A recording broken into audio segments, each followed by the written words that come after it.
Hey everybody, this is Kim coming back to you with episode 2 of the Crafty Nomad podcast. Thanks so much for joining me. I want to say welcome to everybody who is new. And I want to say thank you to everybody who has returned to check me out for a second time. I am so grateful for you guys. Plenty of you clicked on it more than I ever thought would, so you have encouraged my soul, and I really do appreciate it. So I want to say thank you for the new subscribers. Thank you for all the thumbs up that you guys gave me, and thank you so much for sitting down and taking a listen, whether you stayed for a second or you stayed for the whole thing. I am really grateful for that. So welcome and thank you to everybody. So today I just want to talk a little bit about some finished objects. So I got, I think, 3 FOs. I have 4 works in progress, including some knitting, and then I'm gonna do a little bit of stash enhancement. And yeah, so let's go. First, I'm gonna start out by showing you guys, and I'm sorry, people always apologize on YouTube for the crinkling. I'm doing that because everybody else does, but I kind of like the crinkling anyway. So I showed you this guy in my last episode, and he was in pieces, and look, he is all done. Here he is. Now I made him out of that Lily Sugar and Cream, and I don't know the colorway, but you know it's that multicolored baby yarn, baby color, pretty common, and I just love how he came out. So yeah, I got them all put together. This time I used a smaller hook than the yarn called for, and it came out a lot better because the first one I did, I used the hook that the yarn called for, and it actually, I had a lot of gaps. My stitches were too loose, so I used a smaller hook. The first time I did one of these, I used, I believe I used the G hook. When I did this one, I did an F hook, and it came out smaller, of course, but you know, the fabric is more dense and it's a lot better. So that was great, turned out great. The other thing that I showed you guys on my last podcast was my weaving that I was working on. And I hope you can see this because I'm not using a webcam, so I don't know what you guys are saying until I'm done. So let me get this turned the right way. This is my weaving, and I hope you can see it. But it turned out really great, and it's in like a lot of pinks and whites and baby colors, and I think it would be great for nursery decor. And I'm gonna put this for sale on my Etsy store. And so that's the yarn. I don't know, I probably got too close on that, but that's the yarn that that's like this braid is made of the yarns that I used in the weaving.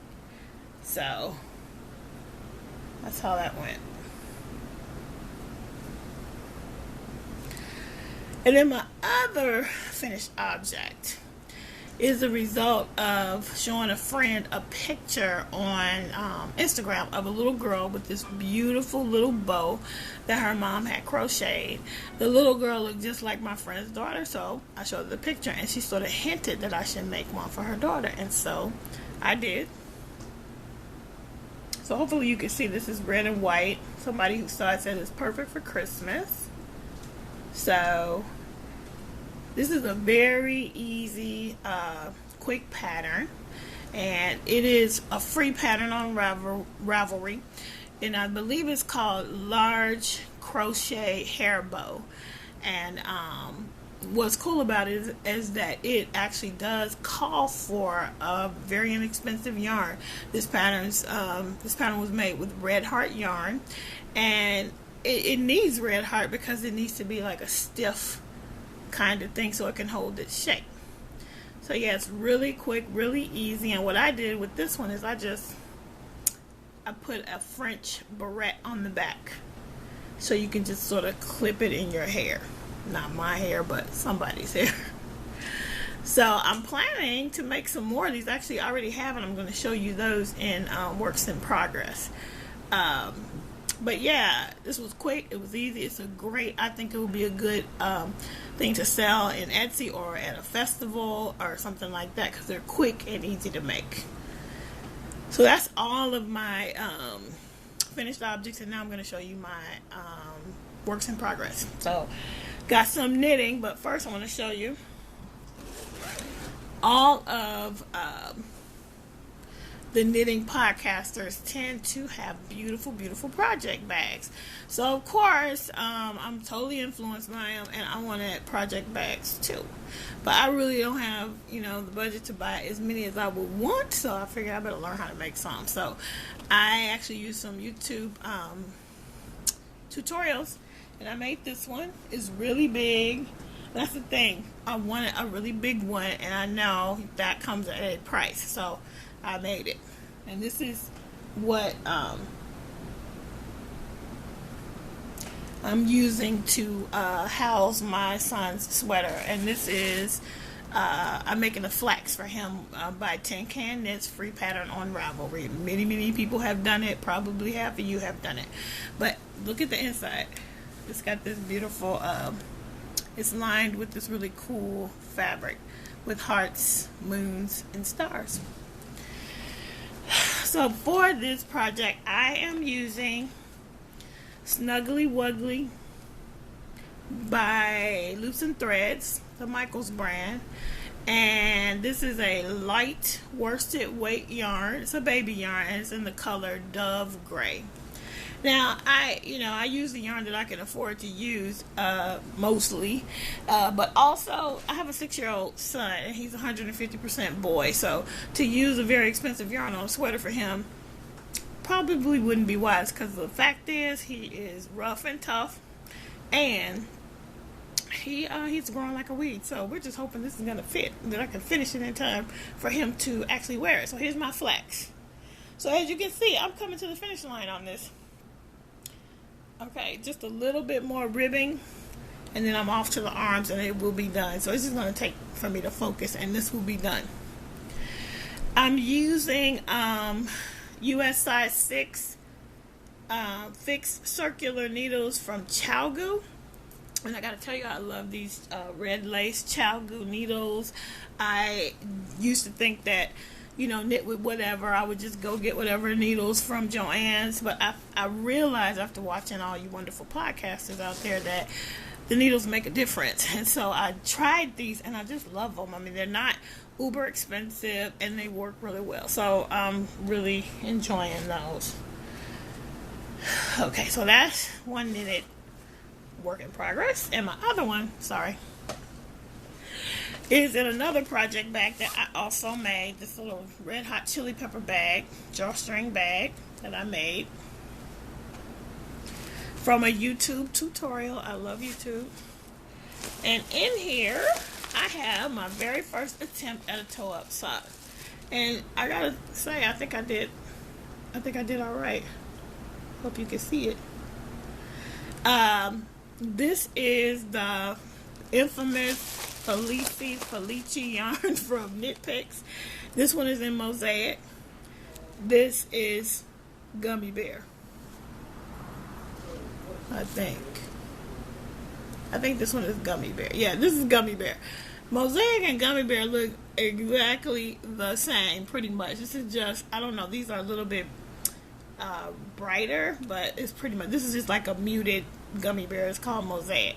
But I came late to the Felici party, so this is all they had left, so that's what I got. So I'm actually going to rip this out though, because I used a bigger needle. I don't like size 2, so this fabric is really loose on my foot. And I have a big foot, but this is actually still too big, so I'm gonna rip this out and start again on smaller needles. But I was just proud that I got the toe up part right. So we'll see where I'm at next time I podcast. So then I have a couple of crochet works in progress. So I told you about the bows.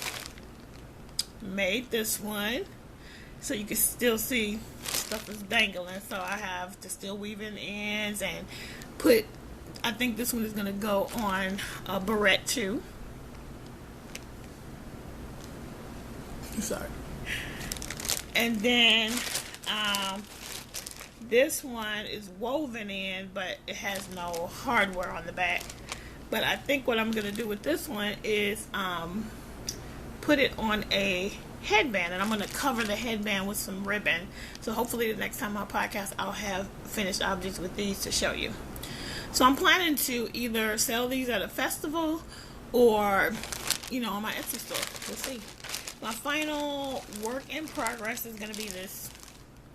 Another bear, and as you can see, he has no ears, no arms, no tail, no legs.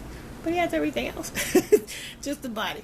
So this is how far I am on this one. This is a bulkier yarn. I think it's a Deborah Norville yarn. And I used a size I hook. And I got a good dense fabric on this one too. So looking forward to getting that finished. And I think that's all of my works in progress. So now I'll do a little bit of stash enhancement. So like I told you, every knitting podcast, you see all these beautiful project bags, and even though I can make them, I still wanted to buy one. So at least one. So far one. Maybe more in the future, but so far one. And I love watching Talia and Marlisha on the Pin Hooks and Needles podcast, and they always pull out so many projects and so many cute project bags. And so I kept hearing about the Silver Shed from them, and so I finally ordered one. The Silver Shed. And look at this. So cute. I like the owls. So I really like this. Really good shipping, really good prices, very good quality. I mean, she's fabulous. So, oh, and I gotta show you the inside. Look how pretty purple polka dots or dots. So very cute. I'm gonna put my socks in here when I redo them. I'm gonna use this to hold them. And then I told you about the bows. Well, I do want to make a ton of them for different events and to sell at maybe some festivals, some craft fairs, or on my Etsy store. So I went to Joanns and found out that my Joanns, the closest one to me, is closing. So everything was on sale. But I came to the party late. The store was practically empty of the things that I would normally want, but I still grabbed a few things. So I got this red heart yarn in spring green. That'll make a pretty bow. Oops, sorry, I shook you up. I got this red heart yarn in carrot. I want to make some Halloween themed ones. I got, since I want to make Halloween, of course I got another black one. I'm sure I have a black one, but you never can have too many black ones. And my son's school colors are blue and white, and I have this idea that maybe either I make them to sell at something at school, or even I could make one for all the girls in his classroom and let that be like his, I don't know, maybe it could be a gift at some point, a blue and white bow. So I got that one. This colorway is Royal. Oh, I keep hitting the camera, sorry. And then I got turquoise. I don't know why they don't just call it turquoise, but okay, turquoise.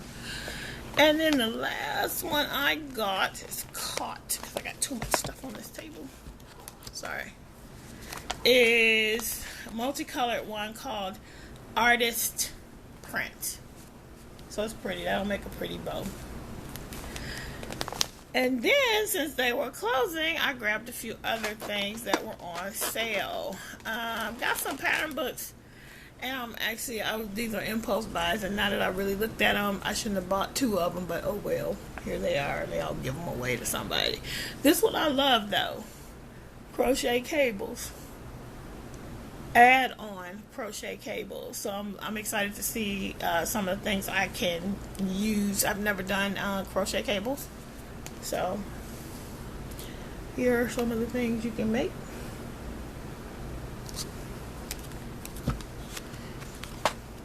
So that, And these two, I shouldn't have got these. Like, I'm never gonna make that. And most of this has that ruffly yarn in it. So most of the patterns, I was too excited. And then I got this. Actually, this one is okay. There's a couple hats in here that I would make, but I'm thinking I probably could have found those patterns for free somewhere. But it was all on sale. I didn't pay much for it, so I'm not too upset about that. And then I got a couple more things for the bows, the Halloween bows. I got these spiders. They had a lot of buttons. All the buttons were on sale. Some ladybug buttons. These are pretty wood buttons. And I got some really cute elephant buttons. This will go really cute on that pumpkin colored or that carrot colored yarn that I just got. That'll be cute. And I think that was all the buttons. And then, like I said, everything was on sale, so I got a few notions. I got this skip cut rotary cutter blade so that, you know, it will like make holes in a straight line. So I think if you wanted to like crochet around the bottom edge of a t-shirt, you could just roll this across and put the holes, and then they'll be evenly spaced. That's what I'm thinking. We'll see. And then for some of the drawstring bags that I'm going to make hopefully in the future, some of the patterns called for these cord stops. So I got 2 sets of those. And then these, I grabbed these because I thought these were hair clips. But it's actually binding clips, which is actually a really good idea. I do quilt. So I might just save them and use them for binding clips. You see the directions on the back? I don't know if you can see that or not. Or I might just use them for barrettes, because I was thinking small crochet flowers to clip in your hair. So I think that is it for that. And then one more stash enhancement is paper crafting related. I do have a Cricut, and so I got this. I think this is Love You a Latte cartridge. I have a Cricut. I have the first iteration of Cricut, the expression. So here are some of the images. I thought this would be great for cards and pocket letters, so I got that. And I think that's it. I think that's everything. So hopefully this is a good recording. I have tried a million times once again to get this thing done, so hopefully this is working out. Thank you so much for joining me. I hope to be able to do this again. It's been a lot of fun so far, and I hope you guys are having a great week, great days, great year. Looking forward to fall and all the projects we're all going to be making. Have a good one. Bye.